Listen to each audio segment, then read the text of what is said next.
The hammer fell with a heavy thud against the rock wall. Hyunwoo Park wiped sweat from his forehead and looked at the small crack he had made. 3 hours of work, and this was all he had to show for it. The alien guards would not be happy. "Keep working, human scum." The Velkari guard's voice echoed through the dark tunnel. Its 4 arms held a weapon that could burn a hole through a man in seconds. Hyunwoo had seen it happen before. The mining station Kepler-7 floated in empty space, far from any star. Inside its metal walls, thousands of humans worked like slaves. They dug for rare crystals that powered alien ships. The crystals were worth more than human lives, or so the aliens said. Hyunwoo remembered better days. His grandfather had told him stories about Earth before the war. Stories about blue skies and green trees. Stories about humans who flew between the stars in great ships, free and proud. Those days were gone now. 50 years ago, the Hegemony Alliance came to Earth. 12 different alien races worked together to crush humanity. They said humans were a lesser species and needed to be controlled. The war lasted only 6 months. Every human warship was destroyed, or so everyone believed. "Hyunwoo," his friend Jae-sung called from deeper in the tunnel. "Come look at this." Hyunwoo walked over, careful not to let the guards see him stop working. Jae-sung was staring at a strange metal wall that seemed different from the asteroid. "Rock around it. This doesn't belong here," Jae-sung whispered. "Look at these marks. Someone built this." Hyunwoo touched the metal. It felt warm under his fingers. Strange symbols were carved into its surface. They looked almost human, but not quite like anything he had seen before. "We should tell the guards," Jae-sung said, but his voice showed he didn't really want to. "Wait," Hyunwoo said. "Let me look first." He ran his hands along the metal wall. His fingers found a small groove, almost hidden in the design. When he pressed it, something clicked. A section of the wall slid away, showing darkness beyond. Cool. Air flowed out of the opening. It smelled clean, not like the stale air of the mining station. Hyunwoo looked around. The guards were busy watching other workers. Nobody had noticed them yet. "We have to see what's in there," he said. "Are you crazy?" Jae-sung grabbed his arm. If they catch us, we die. If we don't try to find hope, we die anyway. Just slower." Hyunwoo squeezed through the opening. Jae-sung followed, complaining under his breath. They found themselves in a smooth corridor with walls that glowed softly. The air was fresh and warm. They walked for what felt like hours. The corridor turned and twisted, leading them deeper into whatever this place was. Finally, they reached a huge door marked with symbols that definitely looked human. The door opened as they approached. Beyond it lay something impossible. A massive room stretched out before them, filled with sleeping pods and blinking lights. Screens showed star maps and alien ship movements. At the center of it all sat a chair where a man in a military uniform lay still, his eyes closed. "Earth Defense Force," Jae-sung read from symbols on the wall. "But that's impossible. They were all destroyed." Hyunwoo approached one of the screens. Words appeared as he got close. "EDF Battle Cruiser Indomitable. Crew status cryogenic sleep. Mission status waiting for activation signal." "They're alive," Hyunwoo whispered. "They're all alive." A soft voice spoke from speakers around the room. "Human life signs detected. DNA analysis confirms Earth origin. Would you like me to begin awakening procedures?" "Who are you?" Hyunwoo asked. "I am Area, Advanced Reconnaissance Intelligence Assistant. I have been monitoring hegemony communications for 47 years, 2 months, and 16 days. I have been waiting for contact from free humans." "Free humans?" Jae-sung laughed. Bitterly. "There are no free humans." "There are now," Area said. "You found us. That makes you free." Suddenly, alarms began ringing throughout the ship. Red lights flashed on every screen. "Hegemony forces have detected our energy signature," Area announced. "Multiple ships approaching, estimate 12 minutes until arrival." "We have to get back," Jae-sung said, panic in his voice. "The guards will notice we're gone." "No," Hyunwoo said, looking at the sleeping man in the captain's chair. "We have to wake them up. This might be our only chance." "Beginning emergency awakening procedures," Area said. Captain Lee will be conscious in 3 minutes. The man in the chair began to stir. His eyes opened slowly, confused and unfocused. He tried to sit up but fell back, weak from the long sleep. Status. Report, he said in a voice rough from years of silence. Captain Lee, Arya said gently. The year is 2387. Earth fell to the Hegemony Alliance 50 years ago. These 2 humans found our hiding place.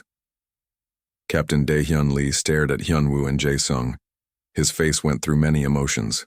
Confusion, disbelief, and finally, terrible understanding. 50 years?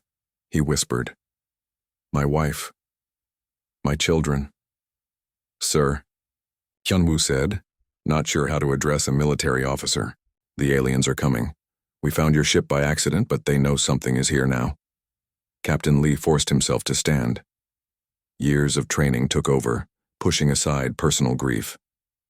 How many hegemony ships? 6 Velkari cruisers and 2 command vessels, Arya reported. 8 minutes until arrival. Wake the bridge crew, Captain Lee ordered. Prepare for emergency departure. And you 2. He looked at Hyunwoo and Jae-sung. You're coming with us. But the other humans on the station, Hyunwoo said. We can't leave them. If we stay and fight now, we all die, Captain Lee said. But if we escape, we can save them later. All of them. More sleeping pods began to open around the bridge. Men and women in military uniforms woke up to find their world changed forever. Some cried when they learned what had happened. Others just stared in shock. Captain, a woman with commander's stripes said as she stood up from her pod. Commander, Kim reporting for duty. What are our orders? We're going to war, Sun-hee, Captain Lee said. A war that should have ended 50 years ago. Through the ship's sensors, they could see hegemony vessels approaching the asteroid. Velkari ships, sleek and deadly, moving in perfect formation. They had no idea what waited for them in the hidden depths of the rock. All hands prepare for departure, Captain Lee announced throughout the ship. Today, humanity fights back. The indomitable began to wake up fully. Engines that had slept for half a century roared to life. Weapons systems charged with power the aliens had never seen before. Hyunwoo watched it all happen and felt something he had almost forgotten. Hope. Captain Dae-hyun Lee stood in front of a large screen showing Earth. The planet looked wrong. Where once blue oceans and green lands had covered the surface, now gray cities spread like a disease. Massive alien structures blocked out the sun, in many places. How many survived? He asked quietly. Commander Sun-hee Kim checked her datapad. Arya estimates 3 billion humans are still alive. Most work in factories or mines across the galaxy. They live in underground cities on Earth itself. 3 billion out of 12 billion, Captain Lee said. They killed 9 billion people. Sir, said Wan Jae-song, the ship's engineer. He was a thin man with quick hands and smart eyes. I've been checking our weapons systems. The experimental plasma cannons are working perfectly. Our quantum drives are better than anything the hegemony has. Dr. Yoonji Choi looked up from her medical station. Captain, we need to talk about the crew. Many of them are having trouble accepting what happened. Some are asking about their families. What do you tell them? The truth, that they're loved. Ones are gone, but they have a chance to save the humans who are still alive. Captain Lee nodded. The truth was hard, but lies would not help anyone. He turned to Lieutenant Bo Ra-han at the communications station. Any word from other resistance groups? Yes, sir. Arya has been listening to coded messages for 50 years. There are human resistance cells on at least 30 worlds. They've been waiting for a sign that someone was still fighting. Show me. The main screen changed to show a map of the galaxy. Red dots marked hegemony strongholds. Smaller blue dots showed where human prisoners worked, and scattered among them, tiny green dots showed active resistance groups. They never gave up, Commander, Kim said with wonder. Even after 50 years, they never stopped fighting. Hyunwoo and Jae-sung stood near the back of the bridge, still amazed by everything around them. The ship was huge, bigger than the entire mining station where they had lived. Hundreds of crew members were waking up from their long sleep learning about the new world they faced. Captain, Hyunwoo said carefully. Not all humans want to fight. On the mining station, some people think it's better to keep our heads down. They're afraid of making things worse. What do you think? Captain Lee asked. I think things can't get much worse, but I also think you'll need to prove that fighting can work. A lot of humans have forgotten how to hope. Then we'll remind them, Captain Lee said. He turned to his crew. Arya, what's the closest human prison?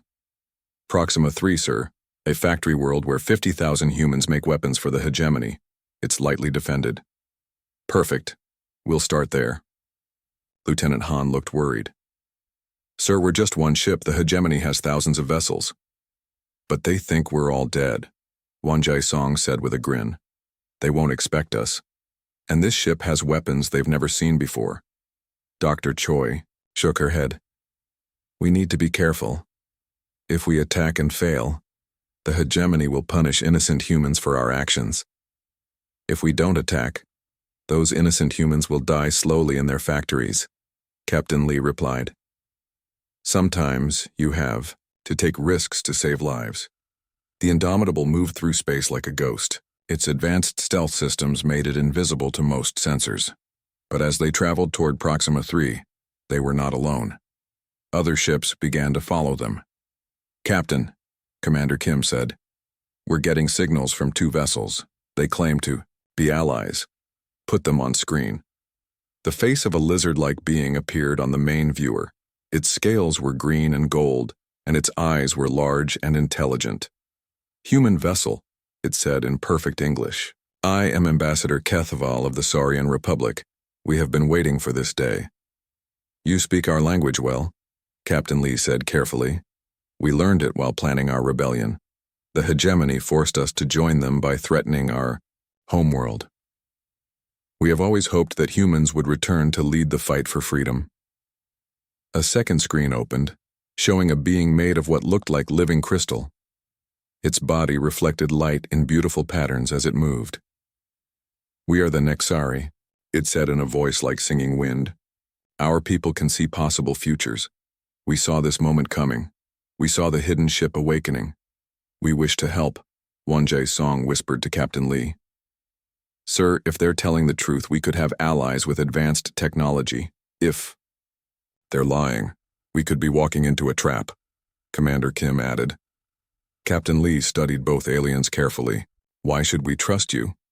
Because, Ambassador Kethaval said, we have brought proof of our friendship. His ship transmitted data to the Indomitable.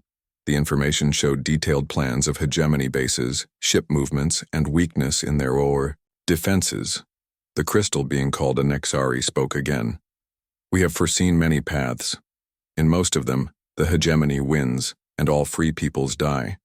But in some paths, the hidden human ship changes everything. We wish to walk that path with you. Dr. Choi looked at the data coming from their new allies. Captain, this information is incredibly detailed. If it's real, it could save thousands of lives. It's a risk, Captain Lee said. But everything we do now is a risk. He opened communications to both alien ships. Welcome to the rebellion. The 3 ships traveled together toward Proxima 3. Along the way, they picked up more allies. A group of escaped human prisoners joined them in stolen transport ships, a squad of Saurian fighters ready to fight their former masters, even a few beings from other species who were tired of hegemony rule. As they approached the factory world, Lieutenant Han received a message from the surface. Sir, we're getting a transmission from inside the factories. It's a human named Mi Kyung. CO. She says she's been organizing workers for years waiting for rescue. Put her through. A woman's face appeared on screen. She looked tired and thin, but her eyes burned with determination. Unknown ship, she said. Please identify yourself. We've been hoping for help, but we've also learned to be careful of tricks. I'm Captain Lee of the Earth Defense Force battlecruiser Indomitable. We're here to get you out. Mi Kyung-seo stared at him for a long moment. Then tears began running down her face. The EDF? But you were all destroyed. They told us you were all dead. We were hiding, Captain Lee said gently. Waiting for the right moment. That moment is now. Captain, she said, her voice shaking with excitement. There are factories like this on dozens of worlds. If you can prove the hegemony can be beaten, humans everywhere will rise up. Then let's give them that proof. The attack on Proxima 3 began at dawn. The Indomitable's advanced weapons cut through hegemony defenses like they were made of paper. Plasma cannons that could melt through any armor destroyed guard towers in seconds. Quantum torpedoes opened holes in space itself, swallowing enemy ships. The Saurian and Nexari allies fought with skill and courage, but it was the humans from the factories who surprised everyone. Led by Mi-Kyung Seo, they had been preparing for this day for years. They knew every weakness in the hegemony base, every secret passage and hidden room. Within 6 hours, Proxima 3 was free. 50,000 humans walked out of their factories and into the sunlight for the first time in decades. Many of them cried. Some fell to their knees in prayer. Others just stood there, amazed that freedom was possible. Captain, Commander Kim reported, we're receiving messages from human groups on 12 different worlds. Word is spreading fast. They want to know if this is real. Captain Lee looked at the celebrating humans on Proxima 3. He thought about the long war ahead, the battles they would have to fight, and the people they might lose. But he also thought about hope and how powerful it could be. Tell them it's real, he said. Tell them the Earth Defense Force has returned, and tell them we're just getting started. War Admiral Thokmar slammed his 4 fists on the command table. The holographic display showed the burning ruins of Proxima 3, where 50,000 human workers had simply vanished along with their alien guards. How does one ship destroy an entire base? He roared at his officers. How do we lose 50,000 slaves to ghosts? Sir, his aide said nervously, our sensors detected advanced human technology, weapons more powerful than anything we've seen before. Impossible. We destroyed all human warships 50 years ago. I was there. I watched their pathetic fleet burn. But the evidence was hard to ignore. 3 more attacks had happened in the past week. Supply convoys destroyed, prison camps emptied, and always the same mysterious ship that appeared from nowhere and vanished just as quickly. Find them, Thokmar ordered. I want every ship in the fleet hunting for this ghost vessel, and when we find it, I want the humans aboard kept alive long enough to watch me burn every human colony in the galaxy. Far away, the Indomitable floated hidden in an asteroid field. Captain Lee stood in the briefing room with his senior officers and their new allies. The table showed a map of recent attacks and planned targets. The good news, Commander Kim reported, is that we've freed over 200,000 humans in the past month. Resistance groups are becoming active on 40 different worlds. The bad news, Won Jae-song added, is that the hegemony is hunting us with everything they have. They've put a 1 million credit bounty on our heads. Dr. Choi looked up from her medical reports. We're also getting new crew members faster than we can train them. Every freed prisoner wants to join the fight, but most have never been on a warship before. Tae Min-yu raised his hand. He was one of the former slaves who had proven to be a natural pilot. Doctor, with respect, we may not know ships, but we know the hegemony. We know how they think, how they move, where they're weak. He's right, said Mi-Kyung Seo, who had become the voice for all the freed humans. You military people think in terms of battles and strategies. We think in terms of survival. Both kinds of thinking win wars. Ambassador Cathval nodded his lizard-like head. The young human speaks wisdom. On my homeworld, we have a saying. The prey knows the hunter better than the hunter knows himself. The crystal being from the Nexari shimmered as it spoke. Our visions show the hegemony fleet gathering near the Titan Nebula. They plan to trap you there. A trap? Captain Lee studied the star chart. Or an opportunity. Lieutenant Han looked confused. Sir? Think about it. They're gathering their fleet in one place because they think we'll run when we see them. But what if we don't run? What if we attack instead? Won Jae-song grinned. The Titan Nebula would be perfect for our quantum weapons. All that gas and debris would make their sensors useless, but our targeting systems can see right through it. It's dangerous, Commander Kim warned. If something goes wrong, we'd be trapped, with no way out. Everything we do is dangerous, Captain Lee said. But this could be our chance to hurt them badly enough that other species join our rebellion. The decision was made. The Indomitable and its small fleet of allies would face the hegemony's trap, head-on. But first they had one more mission to complete. Area, Captain Lee called to the ship's computer. Show us the intelligence about Processing Station Alpha. The main screen displayed a massive space station orbiting a dead planet. It looked like a metal spider, with long arms reaching out into space and a central body covered in weapons. 3 million humans are being held there, Arya reported. According to our intelligence, the hegemony plans to use a new process to remove their free will entirely. They'll become perfect slaves, unable to think or rebel. Dr. Choi gasped. That's horrible. We have to stop it. The station is heavily defended, Commander Kim pointed out. 20 battleships, hundreds of fighters and weapons that could destroy us in minutes. But, said the Nexari, our visions show a weakness. The station's power core is unstable.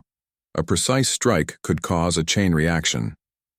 Ambassador Kethaval added, my people have ships hidden throughout this sector. If you attack, we will help. Tae Min Yu studied the station's design. I used to work on stations like this. There are maintenance tunnels that lead directly to the power core. A small team could get inside while the main battle distracts the defenders. It's suicide, Mi Kyung-seo said. The radiation alone would kill anyone who got close to that core.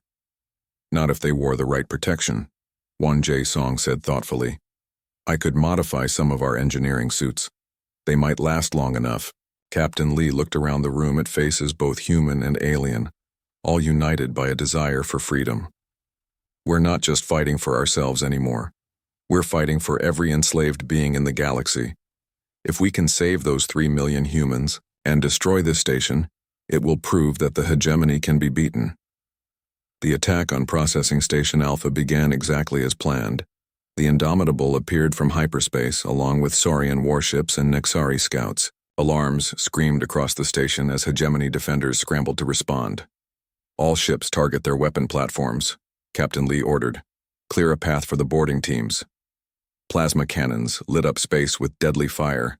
Hegemony ships returned fire with weapons that could crack moons, but they couldn't hit what they couldn't see. The Indomitable's stealth systems kept it hidden while its guns tore through enemy defenses. Meanwhile, Tae Min Yu led a small team through the maintenance tunnels. The radiation was terrible, and their modified suits beeped warnings every few seconds. But they pushed forward, carrying the special charges that Won Jae-song had prepared. Almost there, Taemin whispered into his communicator. I can see the power core. On the bridge, Captain Lee watched as more hegemony ships arrived to defend the station. How much longer do they need? 3 more minutes, Commander Kim replied, then paused. Sir, we're getting a transmission from the station commander. Put it through. A Velkari officer appeared on screen, his forearms gesturing angrily. Human vessel, you are outnumbered and outgunned. Surrender now and your deaths will be quick. Counteroffer, Captain Lee said calmly. Release the 3 million humans and maybe we'll let you live long enough to stand trial. The Velkari laughed. You think one ship can defeat our entire fleet? You think you can save everyone? You humans are still as foolish as ever. Maybe, Captain Lee admitted, but we're also stubborn. The charges went off deep inside the station. The power core erupted in a chain reaction that spread through the entire structure. In seconds, Processing Station Alpha tore itself apart from the inside. 3 million humans escaped in transport ships that had been prepared by the resistance. The hegemony fleet, suddenly without their base, found themselves fighting a battle. They couldn't win against enemies they couldn't catch. When it was over, 20 hegemony ships were destroyed and the rest had fled. Not a single human life was lost. Sir, Lieutenant Han reported, we're receiving messages from across the galaxy. 12 different species are asking to join our alliance. They want to fight the hegemony too.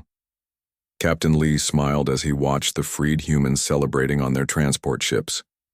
Each face represented hope for the future. Tell them they're welcome, he said, but also tell them that this is just the beginning. The real fight starts now. War Admiral Thokmar received the news of Processing Station Alpha's destruction while reviewing his fleet near the Titan Nebula. For the first time in 50 years, he felt something he had forgotten: fear.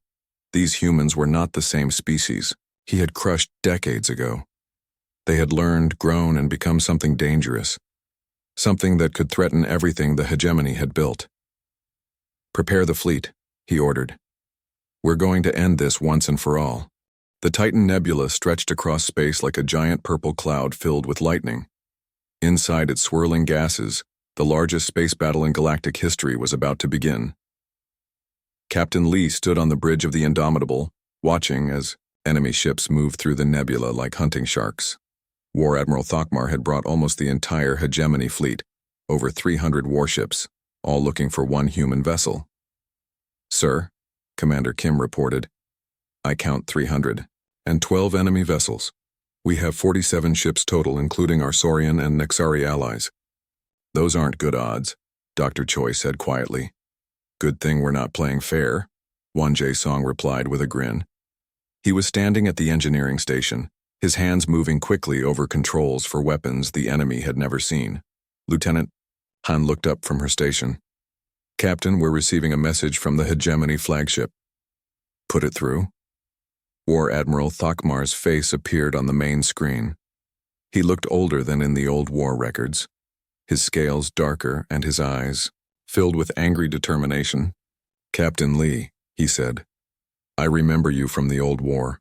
You were nothing then, and you're nothing now. Surrender, and I'll make your deaths quick." "Admiral Thokmar," Captain Lee replied calmly, "I remember you too. You were a coward then, hiding behind bigger ships while others did the fighting. I see that hasn't changed." Thokmar's face twisted with rage. "You think your tricks and hiding will save you? I have 300 ships, you have one." "I have something better than ships," Captain Lee said. "I have people who refuse to give up." The communication ended and the battle began. Hegemony vessels came from all directions, firing weapons that could destroy planets. But the nebula's gases made their sensors nearly useless. They were firing blind, while the Indomitable and its allies used advanced targeting systems to strike with perfect accuracy. "Quantum cascade cannon ready," Won Jae-song announced. "Fire." The weapon sent a beam of pure energy through space. When it hit the first enemy ship, the beam jumped to the next vessel, then the next, creating a chain reaction that destroyed an entire squadron in seconds. "Impossible!" Thokmar screamed over the communications. "No weapon can do that." "This one can," Captain Lee said, "and we have more surprises." The Saurian ships moved like dancers through the nebula, their pilots knowing every current and gas pocket. They struck fast and vanished, leaving burning hegemony vessels behind. The Crystal Nexari used their ability to see the future, predicting enemy movements and avoiding attacks before they happened. But the real surprise came from the humans. Tai Min-yu led a squadron of fighters piloted by former slaves. They knew hegemony ships better than their own builders. They flew straight into weapon ports, planted bombs in engine compartments, and escaped through maintenance hatches that the enemy had forgotten existed. "Sir," Mi Kyung-seo called from the tactical station where she was coordinating freed human forces. "The workers' rebellion has begun. Human slaves are taking over hegemony ships from the inside." On screen after screen, they watched as human prisoners broke free of their chains and turned their masters' weapons against them. Engineers sabotaged engines. Maintenance workers opened airlocks. Cooks poisoned the alien officers' food. "They're fighting back," Dr. Choi said with amazement. "All across the galaxy, they're fighting back. Because they have hope now," Captain Lee said. "Hope is the most dangerous weapon in the universe." The battle raged for hours. Hegemony ships that had ruled the galaxy for 50 years fell one by one to weapons they couldn't understand and tactics they couldn't predict. But the human ship was taking damage too. "Hull breach on Deck 7, Won Jae-song reported. "Shields are down to 30%. "Sir," Commander Kim said urgently, "we're getting reports from Earth. Fleet Admiral Kwan has ordered all remaining hegemony forces to gather there. If we don't stop him, he'll use Earth's population as hostages. Captain Lee's face went hard. Fleet Admiral Ji-hoon Kwon had been his commander during the Old War. When Earth fell, Kwon had chosen to serve the enemy instead of dying with his planet. How many ships does he have? 200, plus all the orbital defense platforms around Earth. Sir, he's threatening to destroy every human city if we don't surrender. The bridge fell silent. Everyone understood what this meant. They could win this battle, but if they did, Kwon might kill billions of innocent people. Captain, Hyun-woo said. He had been quietly watching the battle, learning what real warfare looked like. What if we split up? Some ships stay here to finish this fight while others go to Earth. We'd be too weak in both places, Commander Kim said. The hegemony would destroy us piece by piece, the Nexari crystal being shimmered as it spoke. There is another way. Our visions show a path where both battles can be won, but it requires great sacrifice. What kind of sacrifice? Captain Lee asked. The quantum cascade cannon can be overloaded. It would create an explosion large enough to destroy every enemy ship in this nebula, but the ship firing it would not survive. Won-jae Song looked up from his station. I could do it. Set up an automatic firing sequence and evacuate the ship. Someone just needs to stay behind to make sure it works. No, Captain Lee said firmly. I won't sacrifice my crew. Sir, Won-jae Song said quietly, it's not a sacrifice if it saves everyone else. Besides, someone needs to teach these aliens that humans don't give up. Before anyone could stop him, Won-jae Song locked the engineering controls and began the overload sequence. This is for Earth, he said, and for everyone who died believing they would never be free. Won-jae, stop. Dr. Choi ran toward the engineering station, but energy fields blocked her way. Get everyone to the escape pods, Won-jae Song said, calmly. Tell them that freedom was worth it. The evacuation happened in minutes. Escape pods launched from the Indomitable, carrying crew members, freed slaves, and alien allies. They watched from a safe distance as their ship began to glow with building energy. All hegemony vessels, Captain Lee broadcast from his escape pod. This is your final warning. Surrender now, or face the consequences of your cruelty. Never, Thokmar screamed back. We will hunt you to the end of the universe. Then you'll have a very short hunt, Captain Lee said sadly. The Indomitable exploded in a flash of light that could be seen across the star system. The quantum cascade reaction spread through the nebula like wildfire, jumping from ship to ship until every hegemony vessel was consumed. When the light faded, only the escape pods remained. Sir, Commander Kim said through tears, we're receiving messages from across the galaxy. 17 different species have declared independence from the hegemony. The rebellion is spreading everywhere. Captain Lee looked at the empty space where his ship had been. Won-jae Song's sacrifice had saved millions of lives and given hope to billions more. But the war wasn't over yet. Set course for Earth, he ordered. It's time to go home. Fleet Admiral Kwon waited in Earth's orbit with the largest fleet ever, assembled. 200 ships surrounded humanity's birthworld like a metal cage. He had turned traitor to save his own life 50 years ago, and now he faced the consequences of that choice. The battle for Earth was about to begin, and this time, there would be no surrender. Sir, his aide said nervously, the human rebels are approaching. Multiple ships, unknown configuration. Good, Kwon said. When they get close enough, we'll show them what happens to those who refuse to accept reality. But as the rebel fleet appeared on his sensors, Kwon realized that reality had changed. These weren't the desperate survivors he expected. These were warriors who had learned to turn the galaxy's own weapons against itself. The final battle was about to begin. Earth hung in space like a wounded jewel. Gray cities covered continents that once held green forests. Massive alien towers pierced the sky, blocking sunlight from reaching the ground. This was humanity's birthworld, but it looked like an alien prison. Captain Lee stood on the bridge of the liberation ship New Hope, a vessel built from parts of destroyed hegemony cruisers. Around Earth, 200 enemy ships waited in perfect formation. At their center floated the command ship Iron Fist, where Fleet Admiral Ji-hoon Kwon prepared for his final battle. Sir, Commander Kim reported. Our fleet is in position. 67 ships from 12 different species plus the human resistance fighters already on Earth's surface. And Kwan's demands? Captain Lee asked. Lieutenant Han read from her screen. He says if we attack, he'll destroy every human city on the planet. He's demanding our complete surrender and the execution of all rebel leaders. Dr. Choi shook her head. He's threatening to kill billions of innocent people. How can we fight someone willing to do that? The same way we've been fighting all along, said Taemin Yu. We find another way. Ambassador Kethval spoke from his position near the tactical display. My ships are ready, Captain.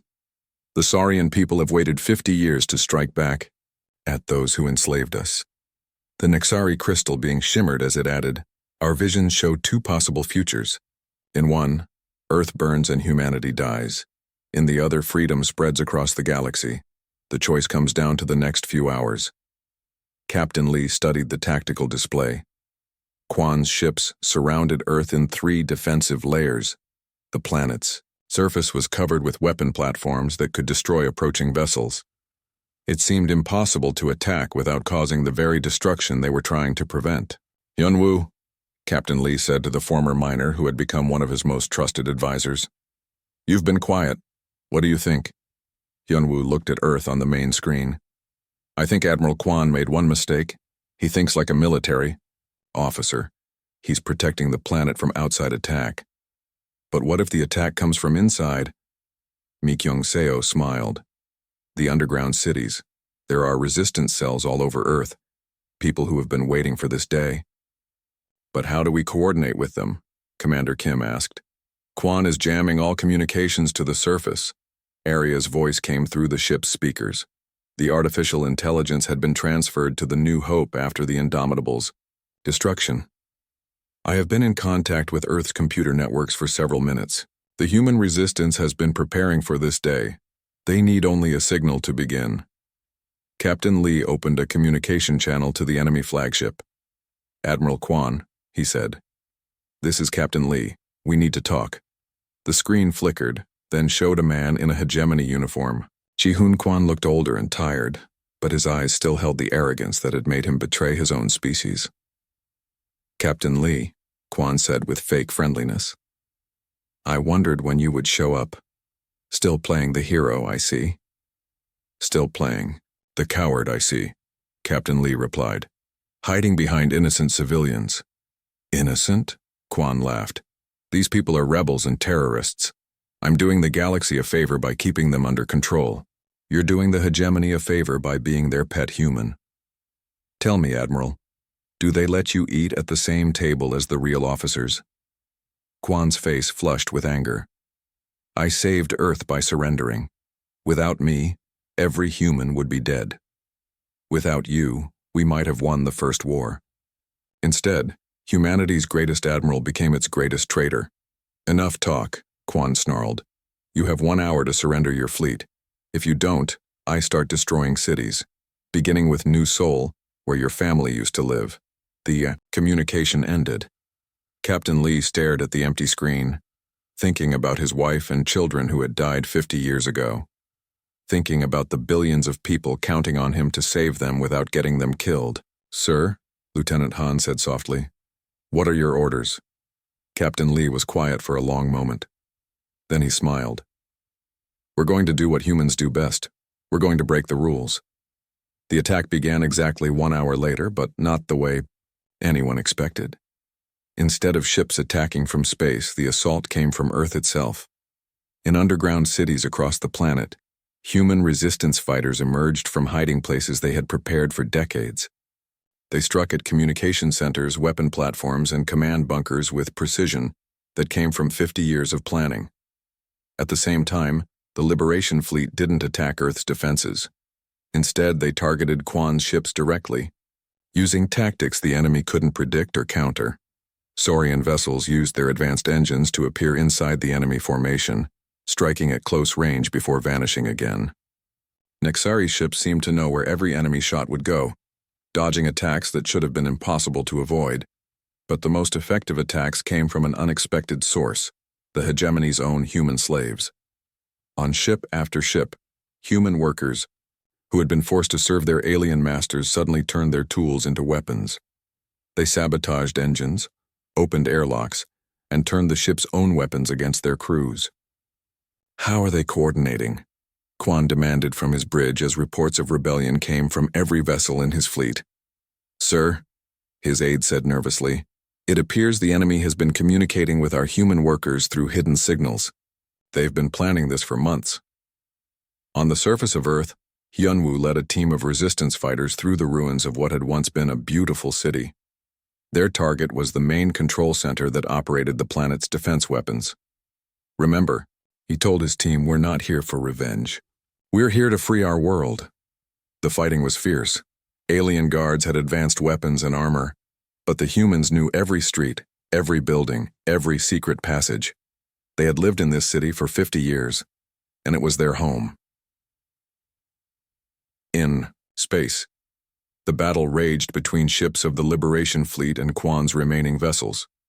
Captain Lee's ship fought directly against the Iron Fist, the two former allies now enemies across the void.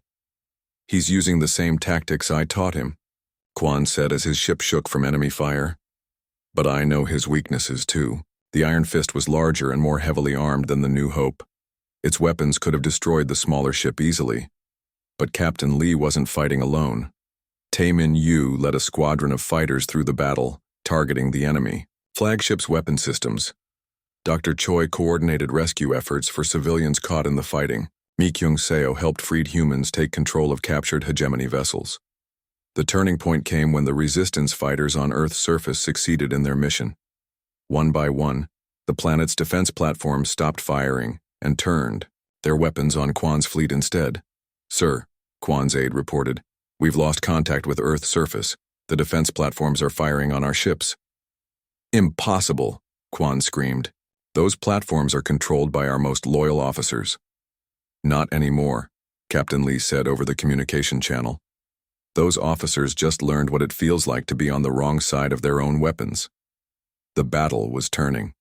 Quan's fleet was trapped between the Liberation forces attacking from space and the planet's own defenses, firing from below. Ship after ship surrendered or was destroyed.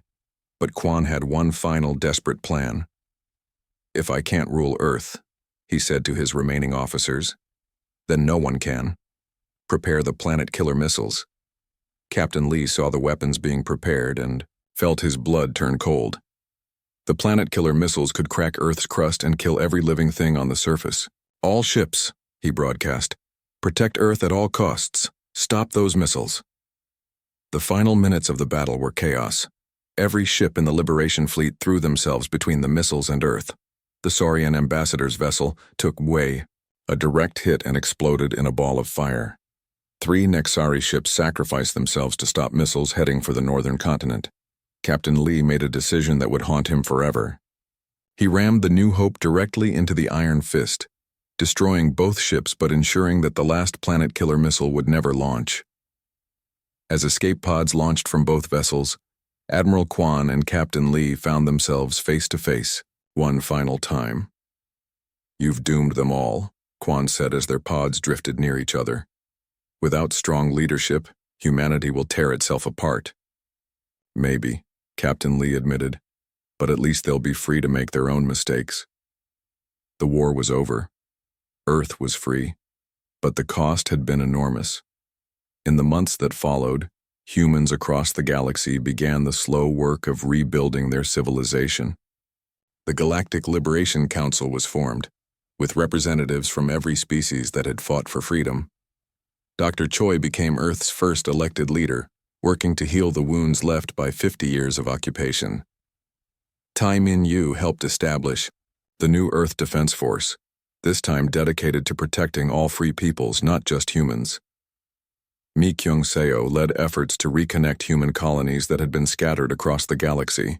Hyunwoo returned to his home city to help rebuild it from the ground up. The Indomitable was rebuilt as a memorial ship, honoring Wan Jae-song and all the others who had died for freedom. On its bridge, a plaque read, "In memory of those who refused to surrender hope." Captain Lee survived the war but chose not to seek power in the new